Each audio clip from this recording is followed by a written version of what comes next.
This doesn't make me hot. This doesn't make me heavy. This makes me uncomfortable. Is that religious guilt or is that normal people things? Can I have people without religious guilt weigh in on how you feel about the horniness of this show? If it's weird for you, or if it's just like, if you're on Nick's vibe, being like, I had the pleasure of viewing this. He's like handsome in a way that feels kind of unnatural. He's like very much like handsome Squidward to me. You're clearly attractive, but it's almost too much. And she admits, I think he needs like a tongue scraper. If somebody went on Netflix international television and said I needed a tongue scraper. Perfect Match season 3 episodes 1 through 3. Can you believe we are together for 3 seasons? Perfect Match is, I don't want to be like, it's just stupid, but let's just not suspend reality. Perfect Match is one of the dumbest reality TV shows with the most clout chasery contestants, but with one of the fiercest, most loyal reality TV audience members. Like, there have been several moments where I've been watching this and been like I'm only 26, but I'm like, I'm getting too old for this. I feel a little bit too mature to like subject myself to this, but I won't look away.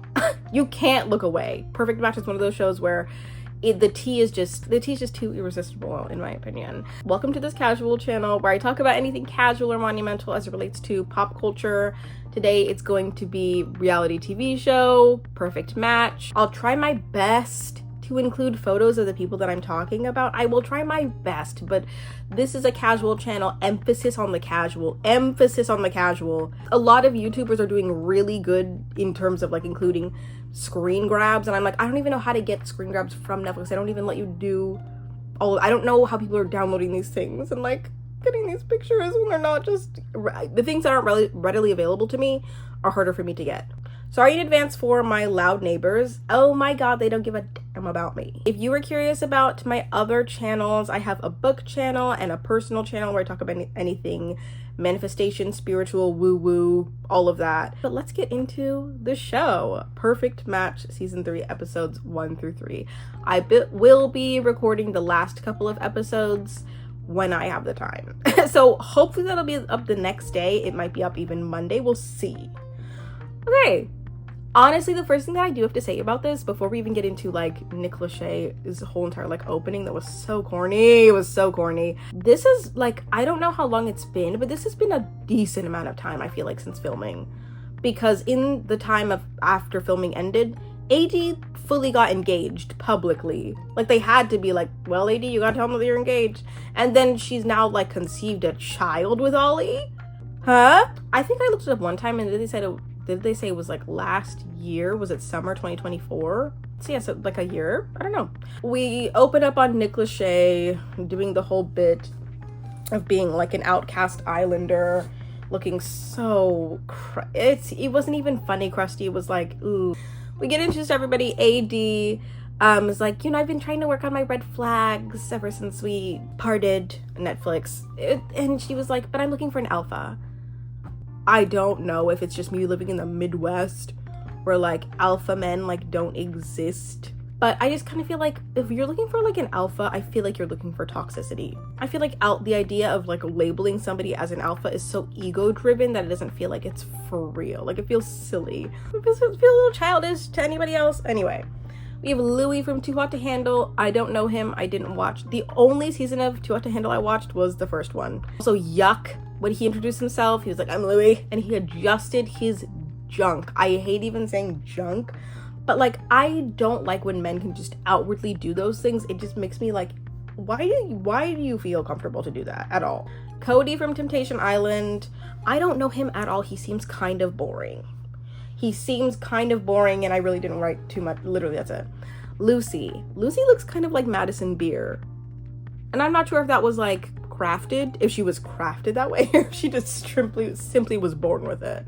Madison, I'm excited because of the mess. Like, Madison is a little messy, but then also I have a soft spot for her because I feel like she is self-aware to know the things that she has to work on, but she gets so fiery and so heated at things that like are rightful to be upset about, but she just goes there. You know what I mean?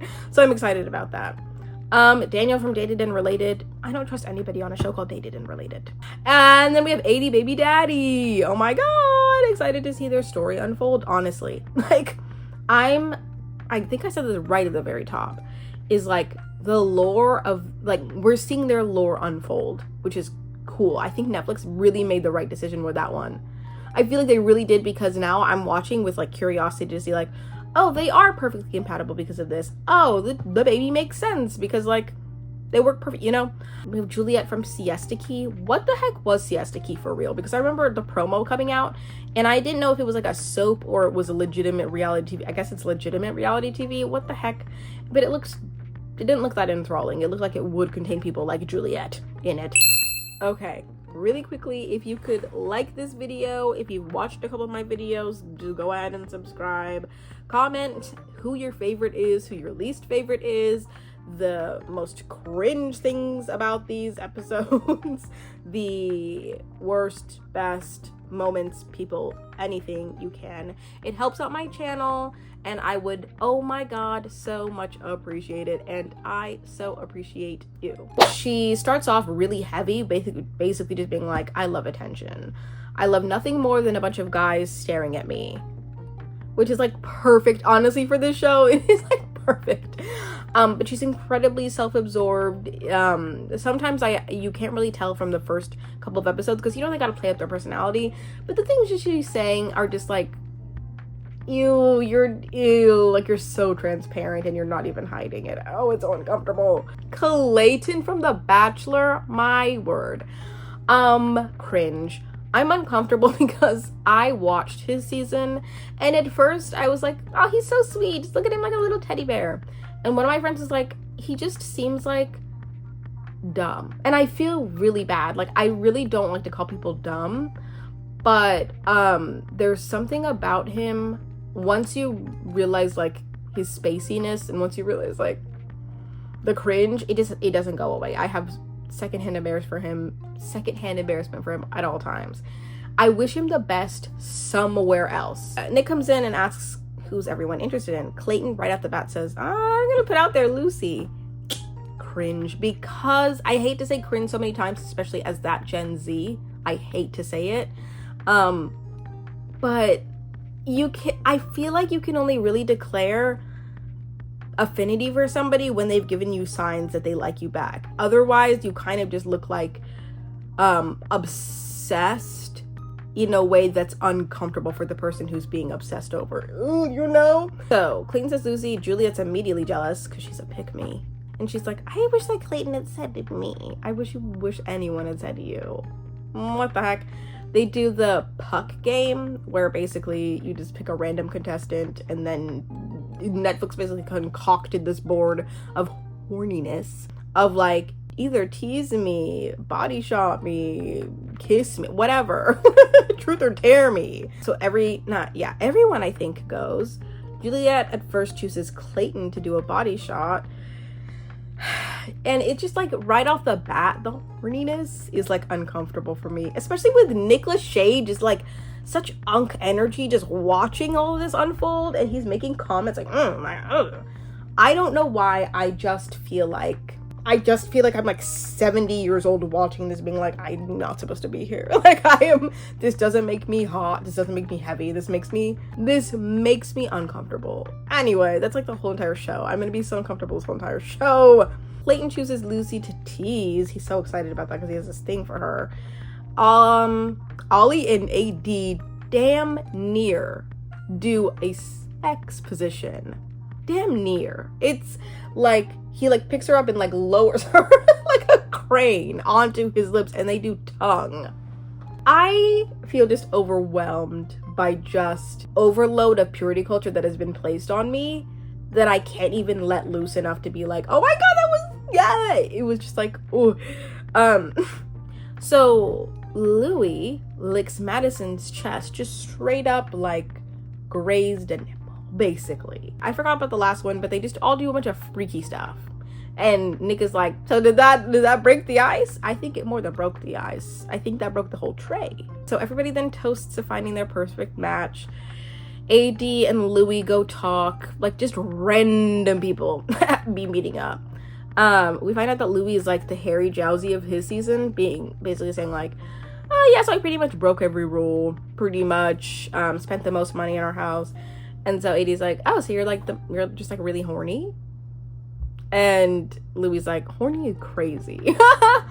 Is it? If you broke the most rules because you want to touch people, that to me is like the equivalent of what that means. And then Sandy and Louis talk. And I forget what the heck they talk about, but like Sandy is one of those people that where not a lot of like depth will come out. It'll just be straight sexual tension. And correct me if I was wrong about that. Please do. I'm open to being wrong. That's one thing I will say. I am completely open to being wrong. If I reference something wrong or if I perceive something to be something it's not, I'm open to disagreement as long as you're respectful about it. If you're disrespectful, I don't condone that on my channel at all. So then we have Clayton and Sandy talk. Sandy loves Clayton and loves, God, the dancing videos that he does on his Instagram page. You know what? Okay. I am a long time, like, I find the videos to be kind of funny, but I ultimately want to be like, you know what? He's so brave. So then he also gets to talk to Lucy, and Lucy and him were talking for like 2 seconds. She's like, you want to go talk to everyone else? Let's go talk to everyone else. Let's go do that. Let's talk to everybody else and not just the two of us. Don't blame her, because like imagine somebody comes on so strong and you're not even interested in them. The girls pull each other for a chat. Juliet wants to match with Daniel. Daniel is like one of the most not mechanically. He's like handsome in a way that feels kind of unnatural. He's like very much like handsome Squidward to me. Like there are things on your face that are like, you're clearly attractive, but it's almost too much. You know what I mean? Daniel's talking to a guy and he's like, I've never dated a blonde in my life. In my life. Okay. Is that much of a shock? I don't know. Just kind of crazy. It just weirded me out a little. So then we see Ollie thirsting over AD, and I love to see it. I love to see a beautiful black woman, dark skin, yearned for. I love to see it because dark, beautiful women come on the show and they really struggle to get seen in a romantic way. And there are people pulling for them to be like, no, you go on a date with her. No, you. Remember Dom from the first season being like, this is a beautiful black woman. I think that you would really, ew. So I really like that Ollie was just so in it. In it. I forget how charming AD is. Like, AD is incredibly charming, incredibly fun. I think that's why she was the People's Princess of her Love is Blind season. Because you can tell that she likes to, not that she likes to, but that she can get along with pretty much anyone. And she's just really fun and also beautiful. She said that her breasts were fake, wouldn't be able to guess. So then we have Daniel and Madison talking. Daniel says that he doesn't know where Minnesota is. You can't blame him. Like, I have no idea where many European countries are. When you don't have to know, you don't know. So Sandy swoops in to talk to Daniel because she's super interested. That was a weird time because she kind of like just overtly was like, so what are we talking about? And Madison was like, but they like become cool later. Madison, I genuinely, because she mentioned that she was bisexual, which I clocked, anybody could clock if you're familiar with bisexuals that is a bisexual. Clearly. I kind of want Madison to find somebody who's more serious about her and somebody who's emotionally mature to know how to communicate with her. And I kind of feel like that is a WLW dynamic. Let's be for real. I feel like in order for Madison to get what she wants out of a relationship, she got to go for somebody WLW for real. But it's not to say that like, oh, just find a woman and everything will be duh. Like, that's not the solution for everything. Like, we watched Queer Love. Emotional maturity is not the end. Like, that's not going to be guaranteed in that WLW. But if you're confused and you're like, what the heck is WLW? I kind of feel like you maybe not be on this channel. You may be confused. It's women loving women. I just kind of feel like I just see her with the happiest with like being with a girl. But also I don't know if that's offensive. Bisexuals, crucify me if that is incorrect. Okay, I just feel like of all the people in this cast, like she doesn't deserve to be with, the men don't deserve to be with her. And I can see other girls getting with these guys and they deserve each other, but like I can see her as more progressed.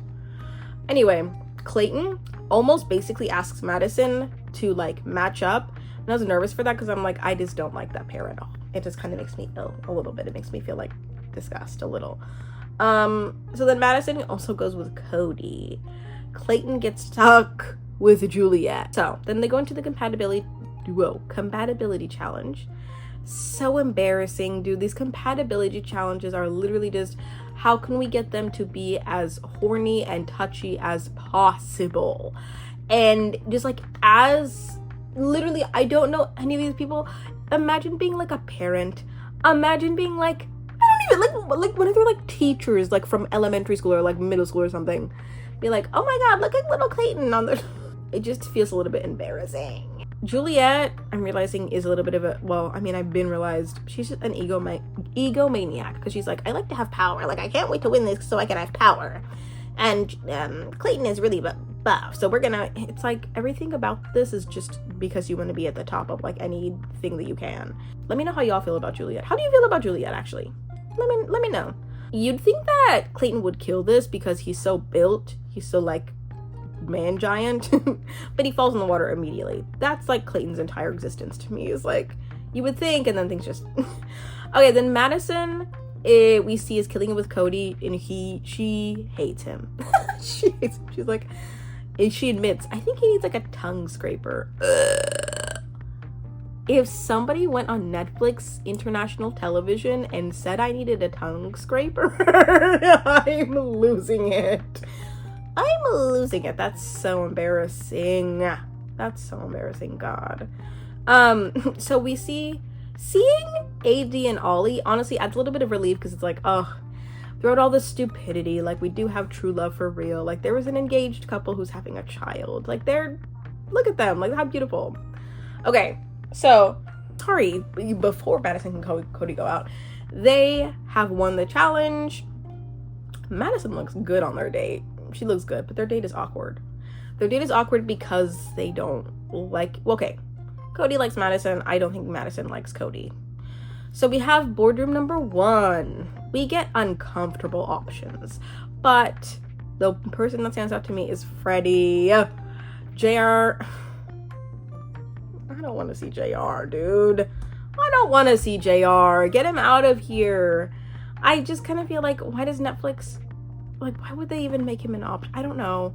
There's something about him that makes me feel like, who is a JR fan? Do we have any JR fans in the crowd? I hope I'm not offending you. But it's just something about JR that is, I can't, like, we even have similarities. Like, I'm a pastor's kid. He's a pastor's kid. He grew up in the suburbs, black in suburbia. And, like, I relate to him at some points, but, like, overall, he's not somebody I root for. You know what I mean? And who is? Let me know. Juliet and Carrington get matched. Both seem self-absorbed, so it seems like a match made in hell. No, it actually seems like a good match. But it's also, I feel like when you put two people that are, like, inseparable together, they project onto each other, and then they realize, like, oh, we're not a match because we're too similar. We both hate ourselves, so we can't. They have to, like, feed off of innocent good vibe so that they can, like, hold on to that part of humanity with each other. You know what I mean? Anyway, we have Madison. This note that I wrote down does not make sense. Madison threw herself in. Honestly, be selfish. She doesn't owe Cody anything. She just met him. And Cody's really salty about it. And, like, pretty much just talks her the whole entire time. Like, if I had known she was gonna be a snake, I wouldn't have, like, she's such a snake. You guys are on a TV show. You're on a TV show. You're not married. Like, she never promised you anything. And if she did, she can go back home, you know? Stupid. Like, it felt like, ew, why do we have so much heat for this? Okay. Episode 2. We start off with Juliet and Carrington's date. Gross. Gross. I don't really want to watch it because, like I mentioned, they're both self-absorbed and something stupid is going to happen eventually. It's like, I'm not pulling for them, so I kind of just feel like these are just two villains I don't even want to see. We have King Freddie being pulled in. He's too good for all of the girls in this cast, I'm just going to be honest. And I don't believe that he's compatible with Madison. But things do happen to go well on their date. Madison is, like, super excited about him. And honestly, I actually don't know who Madison would be best with. But I kind of feel like Madison is the type to, like, eat him up, you know? Whereas I feel like Madison needs to be with like her equal in terms of emotional maturity, and she just needs to be in a W. Sorry. So then they bring everyone in and ask about everyone's feelings, and it makes Cody look so salty because he's the only one that's like, yeah, she's not my match. She's not, yeah, duh. That's why she threw herself in. You're not my match. Grow up, Cody. And every time Cody would be like talking about his situation or looking around the room, he looked so nervous and dumb. You're not my match, bro. She's ew. It's as if they had like dated for 2 years, and all of a sudden, like, she pulled the rug out from under you. It took me a minute to find that in my like Rolodex, but like seriously, it's so annoying. Okay, so the girls all talk. We find that Juliet is in the power position, with all the guys at her disposal, which is like, we know that. We know she loves it. We know she thirsts after it. Because she likes as much male attention as possible, because she admitted that. She's like, ugh. Carrington is her match. Like, they are supposed to be together, but of course it has to be more complicated than that. It had to be. Everyone's spinning game around each other. Sandy is up in the air, but should stay with Louis. Louis pulls out the, that word, Gallus. Madison and Freddie. Interesting match because he's so wholesome and she's so she'll eat her. Whoa. She'll eat him up. She will. Yuck. Juliet is walking around getting everybody to wax poetic about her, and then basically she ends up with Clayton. I personally kind of feel like that's just because he gives like easy to manipulate vibes. So we have the compatibility challenge number 2. I don't have much notes about this, but I will be adding up comparing the points that everybody got. I cannot shut up about how excited I am to see Ollie and AD's. Also, apologies in advance for my cat. Like, she has another parent that's like in this house. I'm not neglecting her, I promise. She wants attention from me because she's a little Juliet. You know what I mean? I cannot shut up about Ollie and AD's compatibility. Seriously, it's very interesting to see just how much they like meld together. I don't feel like in Netflix's history we've seen people get it off this well and then also long term like really start a life together immediately. They are what you would have thought to have seen from Francesca and Harry. So Madison says that Freddie's written by a woman. What a good description of him, seriously, because I feel like I am blindsided by his goodness and his good traits, and it feels very much like it's because he's in touch with like his caring feminine, you know? Okay, the men in the challenge do so much worse than the woman, basically. It's really crazy to see. Also, the show was weird because there's been so many horny moments and like the H word. I'm scared to say this on YouTube because I'm scared they're gonna penalize me because they always do. The H word, horny, relates to like being equal to like adult. Like if you're watching like a horny scene, that's like considered adult content, but it's like not, because it's incredibly immature. Like I was watching this and I was thinking like, this is so childish, but like childish is not the word, because that's not like, I'm not thinking of like that's inappropriate for children, but it's like immature. You know what I mean? Let me know if you feel me. Am I just a prude? Did I just grow up incredibly sexually repressed that I can't look at this stuff and just like take it in for what it is and be an adult? Or what? Because I swear like there's like a mix of like, I'm not overreacting, this is cringe and difficult, but I'm also repressed a little. Okay. It's weird to see that they're going from category to category with no like options for their questions. It'll just be like, what did AD say about what she would call a penis, you know? And it's like, hey, we call it a blah blah blah. It's like, okay, we don't see it, but everybody else would call a penis, you know? Does that make any sense? I hope so. I hope so. I'm a fan of the whole them adding up the numbers as to like, let's see who you voted for the most. So we start off with Daniel voted for Sandy the most with 2 points, which is like interesting. Lucy voted for Freddie the most with 4 points, but a lot of people voted for Freddie.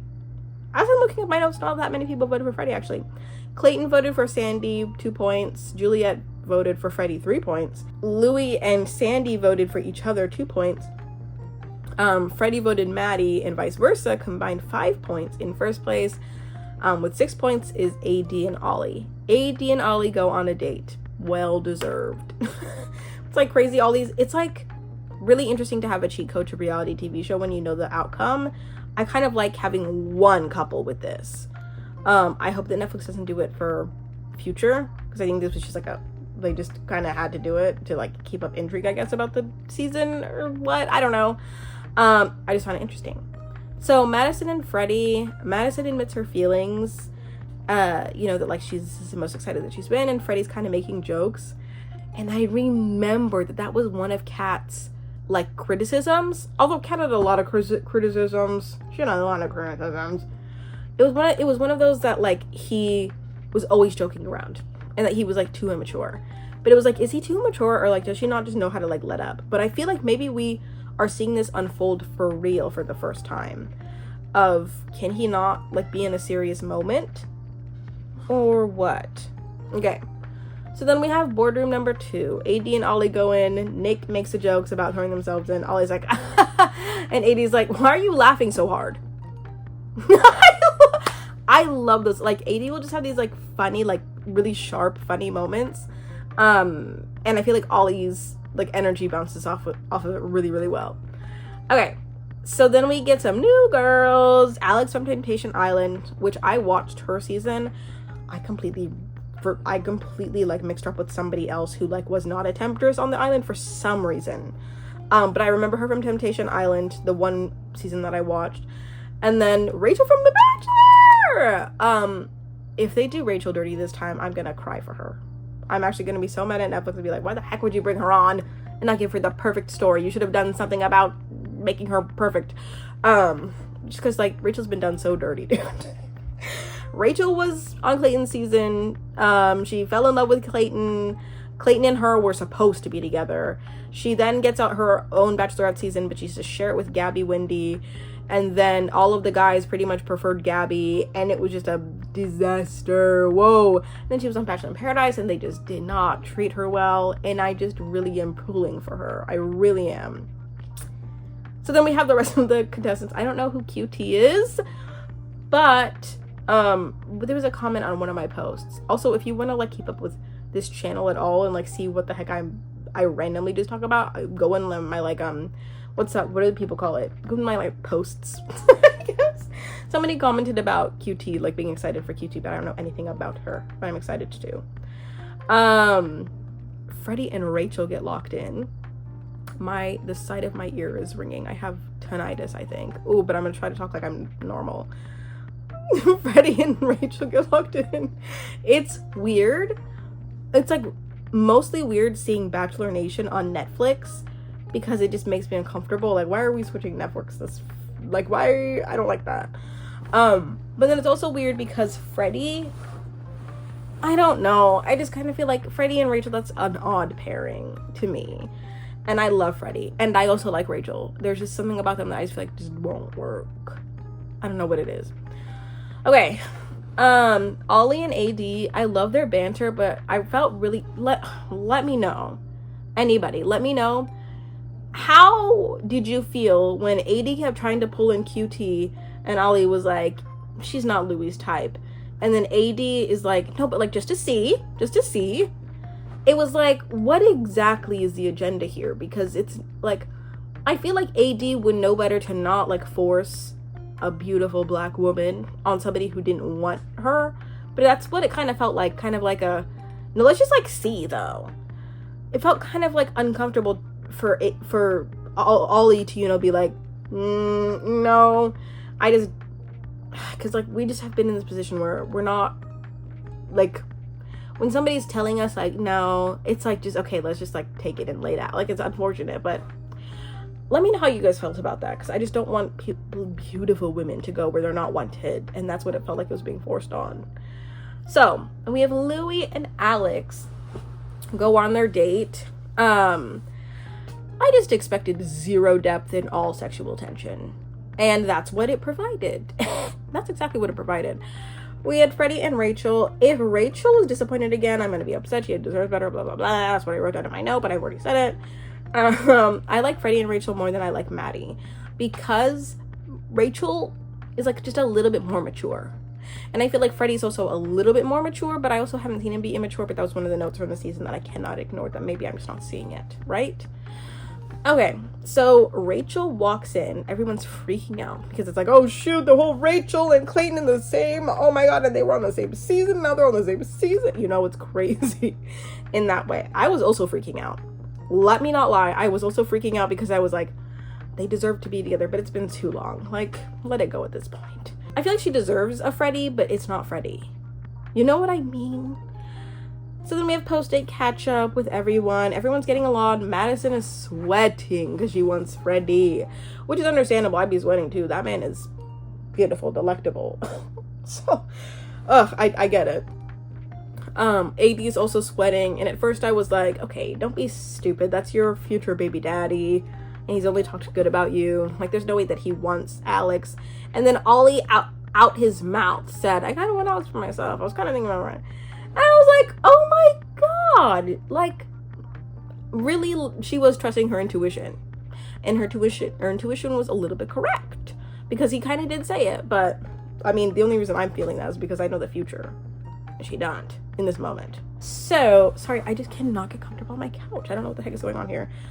Alex says Louis is one of her biggest Netflix crushes. Damn, can you imagine crushing on somebody you see on a TV show, and then you go on a TV show, and then you go on another TV show and you see the Netflix crush that you have? Can you imagine being in that position? I guess being in her position, that you just can't beat that. It's like seeing it like a celebrity in my head. Clayton and Rachel repeat history because Clayton wants to match. I was shook because I was like, oh my god, it's because he wants to get away from Juliet so damn bad. Juliet literally comes in and she's like, hey, and it's like, hey Juliet, with no life, 0% life. Hey Juliet. Whoa, just uncomfortable. Rachel spirals, which is valid because it's like, what the like, you just come up here like after it's been multiple years. By the way, it's been multiple years. She went on his season, had her own season. They could have talked, they didn't talk, and now they're both on Perfect Match. What the hell? She literally said to him, like, at the end of his season, this moment will haunt you. You didn't choose me, I'm going to haunt you. And she should have rejected him and been like, I told you that moment would haunt you. She should have done that. Anyway, Ollie and AD match. So Alex and Louis match. Wait, so we have then Alex and Louis, which I thought it was going to be, or is it Sandy and Louis? And so we're just like, oh my god, who's it gonna be? And so we have Clayton telling Juliet about potentially reconnecting with Rachel, and she's like, you're an asshole, and you always will be. Ooh, that one hits for Clayton. I know it. I know that's probably a sore spot for him. Unless he's just like, you're so annoying anyway. You're annoying anyway. Juliet honestly would rather die than be rejected, and you can see it in her face. But I also do get the frustration of like, literally, like, you guys could have figured it out. You could have figured it out, and now you're like here messing up my game. Anyway, Clayton and Rachel match. What the heck? Did not see that coming. Juliet be scrambling like an egg, as Louis says. Sandy and Louis talk. He says that he wants to talk to Alex more, and he overheard that Sandy said that she has to deal with him. Woo!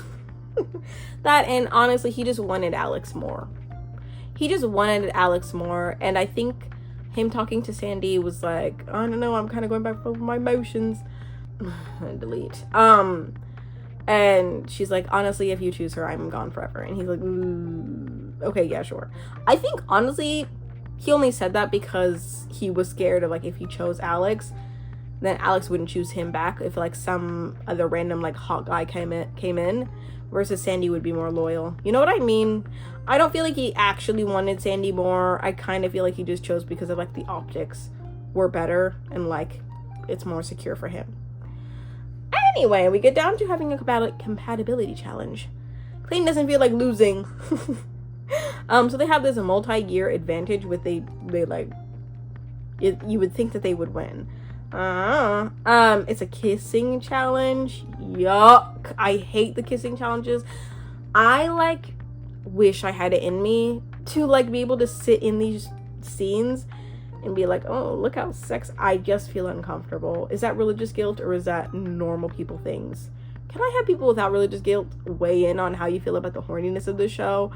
If it's weird for you, or if it's just if you're on Nick's vibe, being like, I had the pleasure of viewing this. I don't. The spiciest thing that happened was just that Lucy rated Ollie the highest and Clayton rated Sandy the highest. And so the winners were Sandy and Clayton. So it's oh shoot, is anything gonna happen? Because they kept alluding to the fact that Rachel was I just don't want to get hurt. And I feel are we gonna watch her get hurt? Bam. Let's see. I'm curious. I will be uploading the rest of the episodes whenever the heck I have time. We'll see when the heck that is. Who even knows? Please comment below some things that you have in mind for this. Comment who's your favorite, who's your least favorite. How are you feeling about Ollie and AD's compatibility? Let me know how you felt about Juliet. Insufferable, dude. What are you looking forward to seeing? I guess some of these don't really matter. Some of these questions don't really matter because we're going to be watching episodes 4 through 6. I don't know. Comment something that stood out to you. Wherever you are, whoever you are, whatever you're doing, whatever time of day it is. I hope you have an amazing morning, afternoon, or night.